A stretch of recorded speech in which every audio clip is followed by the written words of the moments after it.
Afternoon, everyone, and welcome to this last of a series, actually, in our review of repeat offenders and persistent evaders. And absolutely delighted to be joined by Mr. Alan Wood today. Hi, Alan. How are you doing? Good afternoon. Excellent. What I was keen to do today was just to wrap up this series that we've been running for the last 6 weeks, which is about looking at the impact that persistent evaders and repeat offenders have on local communities, on users of car parks, and some of the conscious behaviours that we've been observing. What's been fascinating for me during this series is to look at some of the individuals we've seen across our parking facilities and the conscious choices that they've been making about using those facilities in a way which disrupts others. So looking at the behaviour of Martin and John, Sarah, and more recently James that we've identified is really systematic of what's happening within these private car parks. This series came about with a lot of attention on the increase in parking charges across private land. And what I was really keen to do through this series was to show actually the impact is being driven by a number of factors. The main factor, as we covered in the first session, was the amount of land that's now under management. Our sector has grown from 10,000 parcels of private land under management back in 2012/13, and we're now managing up to 60,000 pieces of land. And that really has driven a significant increase in PCNs. But also what we've seen is the rise in persistent evaders and repeat offenders. And I'm hoping through this series that's really brought some attention to those people who make those regular decisions to receive a penalty charge notice or a parking charge notice rather than complying to the rules within that car park. For me, some of those behaviours we've seen cause massive and significant impact on local people. So without further ado, what I was really keen to do was to wrap this session up, was to talk a little bit more about NPED, and no better person to do that than Alan. So Alan, maybe just to start us off, a quick overview on maybe your background and where NPED started. Blimey, that's a 13-year journey. Started with me as an enforcement agent, as a bailiff in an ANPR vehicle, travelling residential streets, looking for vehicles with unpaid parking offences at warrant stage as a bailiff, and started to see a growing number of vehicles with huge numbers of outstanding warrants.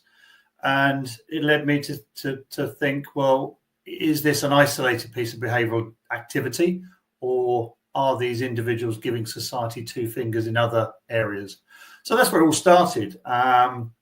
And probably 7 or 8 years ago, we got to a point where we were scribbling on napkins in a curry house of what the solution could look like, and that there was no central repository of offending vehicle behaviour data. Even in the world of policing, it doesn't exist. It's all held on separate databases. We all work in silos.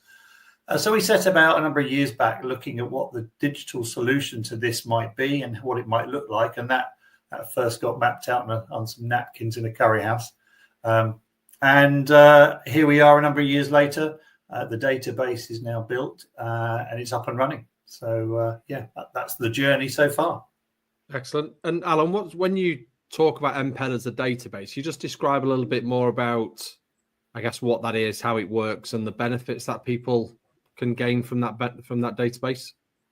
One thing the research over the last decade has done is to establish that because we all work in silos, vehicles don't stay in one place. They're all over the place by virtue of their status. And what NPED will do is bring all the databases together, both public and private, into a single environment. So someone's offending behaviour can be centralised into one secure source. Now, think of this as a credit reference agency for the VRM. Behind each of us is a credit score. We're going to do the same. We've done the same for the vehicle registration. How is that vehicle behaving? Yeah.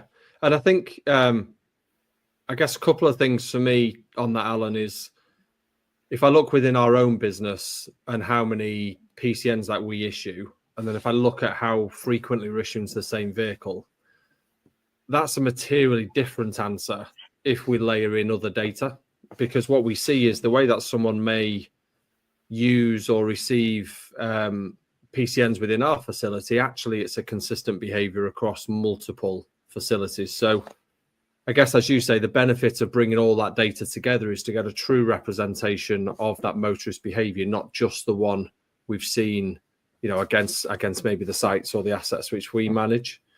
We've talked quite a bit actually about that link between how someone uses their vehicle and some of the other behaviors that they may show as well. So can you just maybe explore a little bit more on that? Because I know you've done a number of trials elsewhere as well.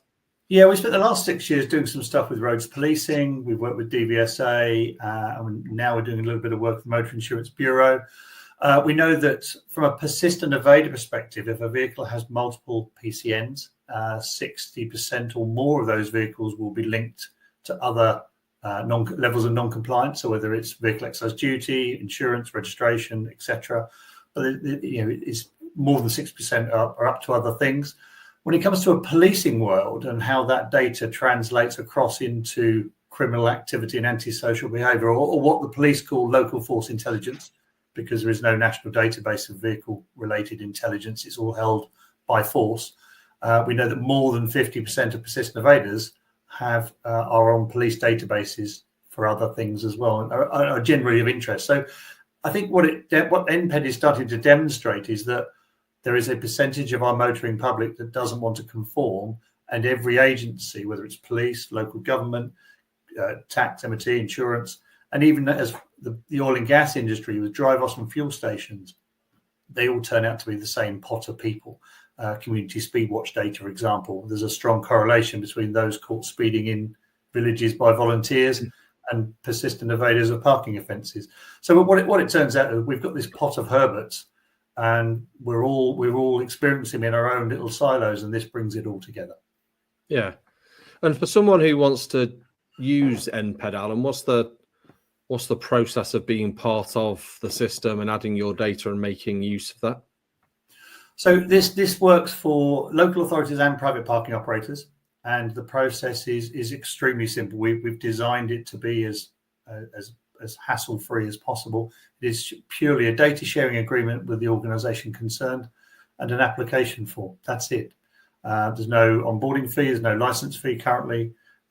It's just sign up and make your savings.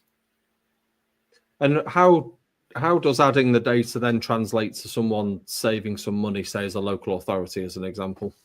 So for a local authority, they would, as part of their progression of that PCN, they would their back office provider would put NPED into the process flow, and then pre-charge certificate is where most seem to be doing this activity. Is call the NPED, obtain a score, which is done in real time, and then an automated decision is made as to whether to progress the PCN and make a saving. So if a local authority identifies a persistent evader, this vehicle isn't paying any other authority, this vehicle is a nuisance in the community, you can halt progression, save yourself the processing costs, which will be around £17, and then we can then work with the authority to look at how we go after those vehicles in a different way, maybe using different legislation or a different mechanism outside of the Traffic Management Act. And I guess the reality, Alan, for those people who are now classified as a repeat offender and getting some of those higher scores on NPED, there'll already be actions underway to try and deal with the behaviours that person from the previous enforcement action. So I guess the data suggests adding more and more actions has no effect to that individual's behaviour, but is spending significant amounts of cost, taking hugely valuable resources away from an outcome which we're not be able to influence. Correct. Yeah. So we, as a sector, we're wasting millions of pounds on what I would call the blinkered approach. A lot of organisations, certainly in local government, are operating in the sausage factory and then moaning about the sausages that come out the back end, if you like. So what we're going to do is change the way we view and interact with our vehicle community by adding those layers of data, adding that suite of intelligence. When you're looking at a vehicle that's got a couple of dozen PCNs for one authority, and then you add in all the other data sets and realise it's got over 200 and it has no MOT and it may have no insurance, it's a very different conversation around what intervention, what progression, what action you take. And I think we'll almost certainly see some quite heavy-handed approaches towards some individuals where the data and the analytics suggest we've got high propensity to pay, non-transient, good value vehicle. I can see some organisations saying, well, do you know what? Let's take this to court and put them in front of a judge properly and let them explain themselves. Yeah. Once you've got that wider behavioural data set and that audit trail, I think there's going to be some very interesting case studies very quickly.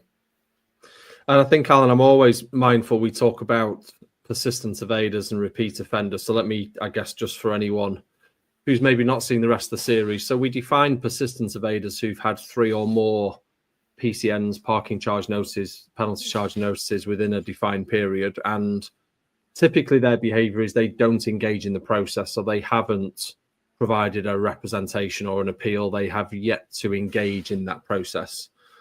Repeat offenders are those people who effectively are using the enforcement process as a way of paid parking. So they're parking in a way which isn't compliant, receiving that parking charge or that penalty charge notice and paying them at, generally speaking, the discounted rate.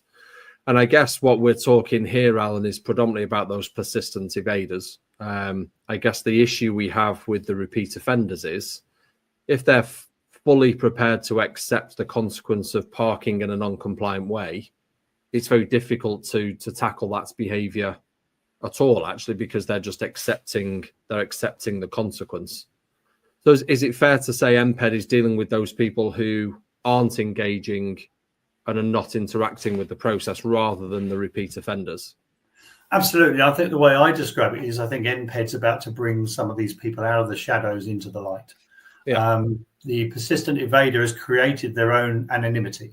They're hiding in plain sight. They are our nation's hidden menace, and NPED is going to shine a spotlight on these individuals and bring them into the forefront so that we can start to have meaningful discussions with government, discussions with yourselves as operators and local authorities about, right, well, now we've got a wider behavioural data set here. What are we going to do? Yeah. Can we do anything? And for me, there's, even if we can't, there's a positive in the negative, because that all feeds into case studies that we will deliver to government, as you've seen recently with my MP standing up in Parliament discussing the National Persistent Evader Database with the Secretary of Transport. So, this is all part of a wider campaign and movement for change. We have to change the way we interact with our vehicle community, and we have to do more to protect the lawful motorist, and that's what we're going to do. Yeah, and I think for us as an operator, there's nothing more frustrating than seeing that consistent and repetitive behaviour from someone for which you then have no control or no powers over, and you're using every tool available to you to try and tackle that behaviour, but it doesn't change the individual and how they behave. I was going to ask you about actually the kind of longer term ambition from a legislation point of view, but there's one bit which kind of struck me when we first met a while ago. I think your son referred to the database in a slightly different way, and I thought, well, we're in December now, so it might be worth just kind of relaying that story. So yeah, I spent 45 minutes out on the beach fishing with my son, trying to explain NPED from start to finish. And when I eventually stopped to draw air, as I'm sure you know what I'm like, he said, "So, Dad, really all you're doing is you've created Santa's naughty list, but for cars." And I thought, 45 minutes I've prattled on, and that was a perfect description. I haven't heard of a better description yet. But yeah, Santa's naughty list, but for cars. Yeah, well, especially this time of year, I think I heard it's something like 19 or 20 sleeps to Christmas, which is a bit depressing. But hey ho, there we go. So in terms of looking forward, Alan, obviously the database is built, it's live. We've got a number of organisations now adding data, and I know that pipeline is growing. So can you just talk maybe a little bit about kind of where you are right now in terms of the types of organisations that you're onboarding, and then longer term, some of the conversations you're having, maybe back to the conversation in the House of Parliament last week? So yeah, so Liverpool City Council are now live, and we're just watching the data to see how what comes out of it. But we're quite excited. Well, I'm very excited. It's been a 13-year journey, and all started with some napkins in a curry house in Winchester after a lot of alcohol. So to see this come to life is very exciting.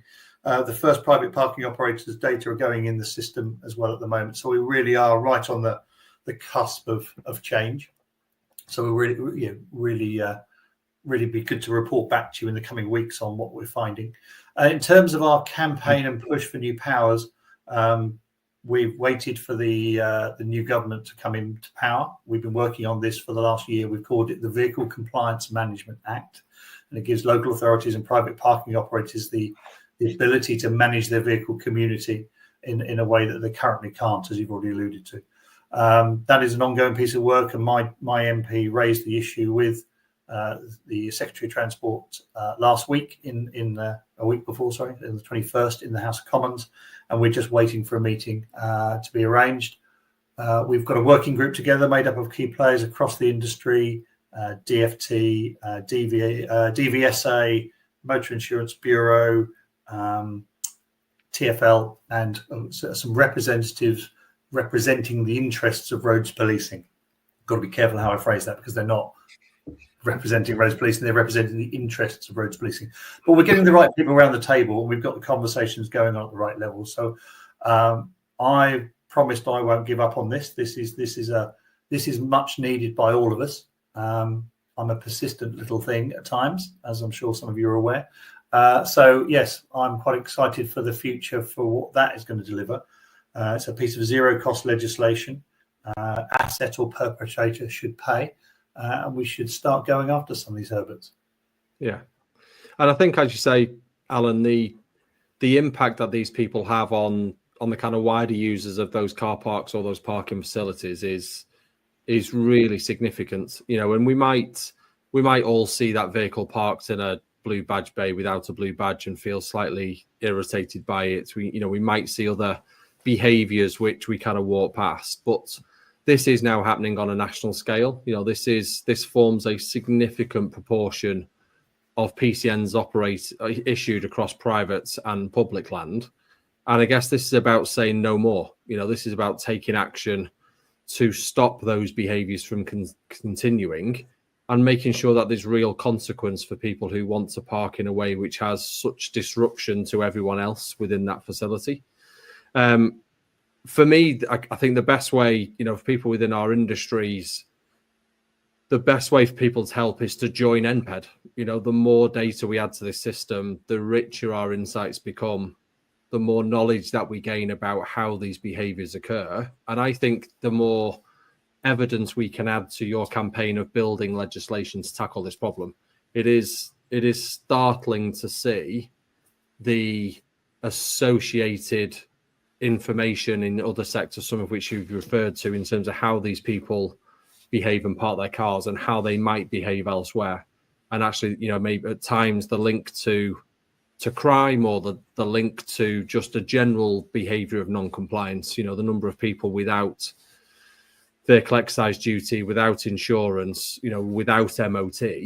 This is a conscious set of choices of how these vehicles are looked after, maintained, and operated on a regular basis. And for me, you know, the time has come to really start to tackle that. And I'm, you know, really pleased to be, you know, past that NPED journey and supporting you in what, like you say, what you've been trying to achieve for a little while now. Yeah, I think we've got to get our heads away from the fact this is parking data. This is behavioural data. Yeah, and I think that's what, you know, as soon as you say parking data, people switch off. But I think if we get into the mindset that this is behavioural data that just happens to come from parking, because that's where we have plenty of data sets to draw from.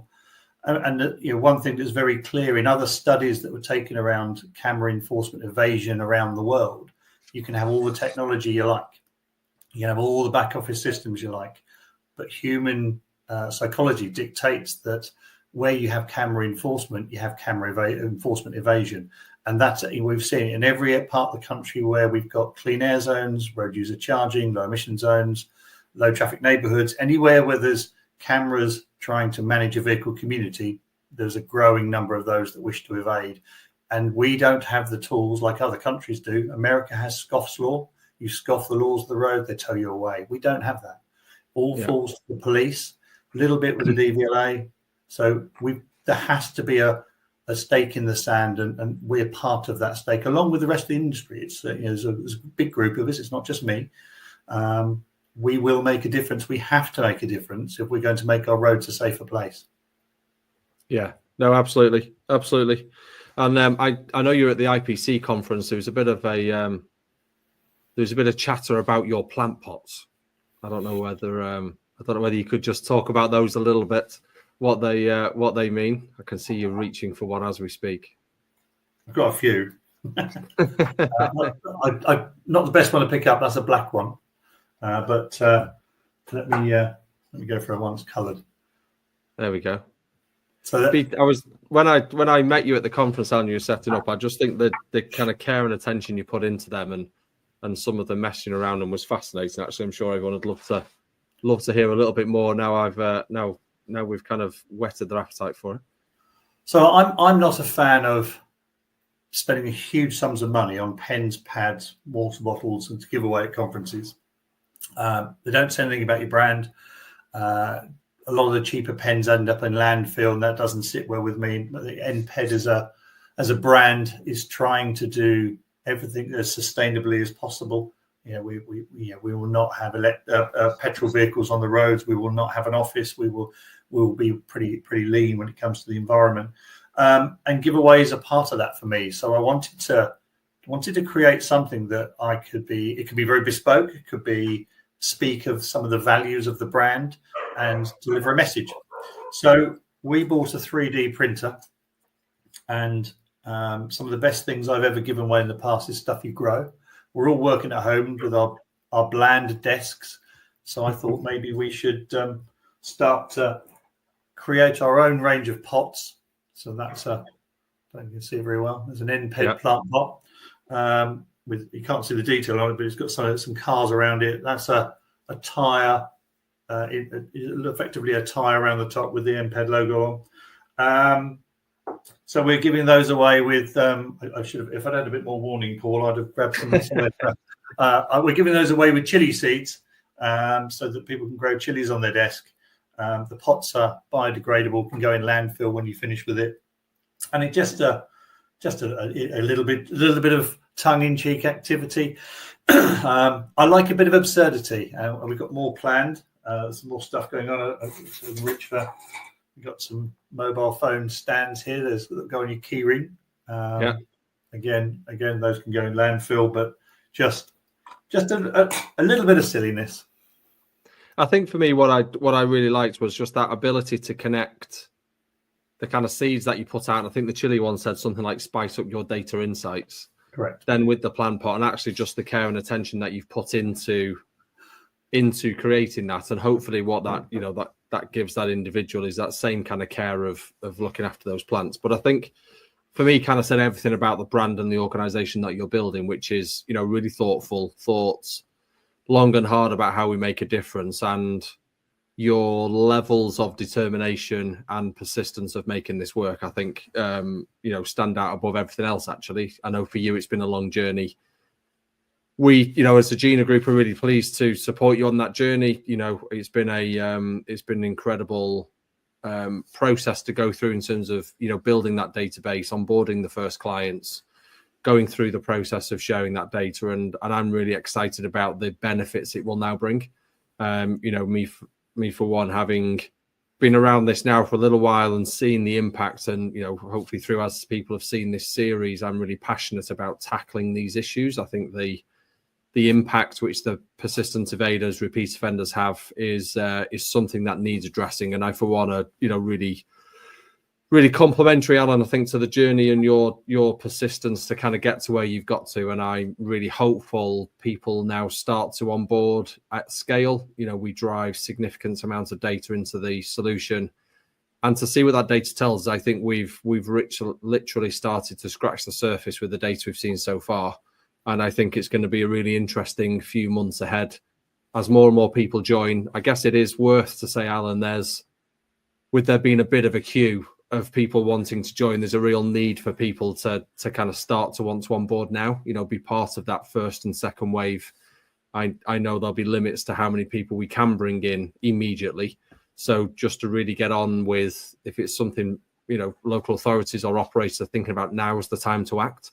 Now's the time to speak to your software provider, or if you're using your own in-house solution, to really get on board and join that queue of people who are now lining up to join the platform.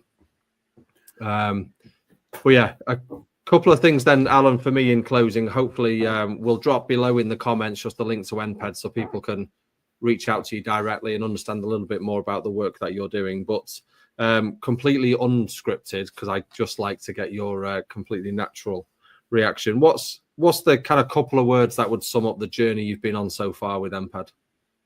Oh man, a couple of words to sum that journey up. Scary, exhilarating, exciting. It's caused a lot of sleepless nights. Yeah. I've got to say, emotional at times. Yeah. To watch this come to life. When the day that first data landed and Imperial called the database and obtained a score, I'm a man of a certain age. I don't care if you know that I went and sat on the decking with a glass of champagne that was very old that I put in the cupboard right at the beginning of this journey. It was nearly vintage, and did well up. This is I'm not a technical person. I'm an enforcement agent who saw a growing problem and just cannot unknow what I now know. So I want to take this opportunity to thank everybody that's helped on that journey, because although you're talking to me today, the likes of yourself, so many people across the sector have been supportive and continue to be supportive. This is about us coming together as a sector as one voice. And so many people are part of that, and I'm very grateful. Yeah, no, absolutely. And same question, but looking forward to the next year, what's the one word that sums up the year in front of you? Oh, it's exciting, without a shadow of a doubt. You and I have got a glimpse of what's coming, me more so than you, maybe. The stuff I'm not allowed to tell you about because of our work in the background with roads policing. But I think it's going to be an exciting year. Yeah. Well, I can't think of a better way to finish, Alan. I think I appreciate your time today. I hope people have found today's session interesting, just to know how, bringing that data together, joining NPED can really help enrich both your own operations and your own service, but also help the wider sector. And as Alan says, kind of bring a real spotlight onto the individuals who continue to behave in a way which I think has detriment to many. But also through this wider series, it's easy, I think, to kind of just stay out of the spotlight and not want to focus on these matters. But for me, it's really important. Some of the personas that we've reflected over the last few weeks is the reality of what's happening every day. It's the reality of the choices that people are making, which have a material impact to other users in these facilities and wider across transport. And I'm for one, alongside with Alan, very passionate about trying to bring more focus to this and to bring better resolution to these types of issues. So that's the end of our little series on repeat offenders and persistent evaders. As always, you can always watch back. Just click on my profile on LinkedIn, go to events. You'll be able to see all of the LinkedIn lives we've done, but also see the articles which have formed part of this event. I will be back in 2 weeks' time, so we'll be doing a wrap-up of 2024, thinking through everything that's happened this year, and undoubtedly a little bit of glimpse into 2025. But for me, just a massive thank you for Alan for joining us today. Massive thank you to Alan for his ongoing persistence and determination to bring this platform alive, which it now is. And I'd encourage you all to reach out to Alan and understand how NPED can benefit your own organisation. But without further ado, we will leave us the rest of your day. Thanks for joining us today, and thanks to those people who watch back. I know seeing these live isn't always possible, but you can always click back through the profile to watch these live. So thanks again, everyone, for your time. It's really appreciated. The feedback is excellent, and we wish you all a very pleasant end to your day. Thank you very much.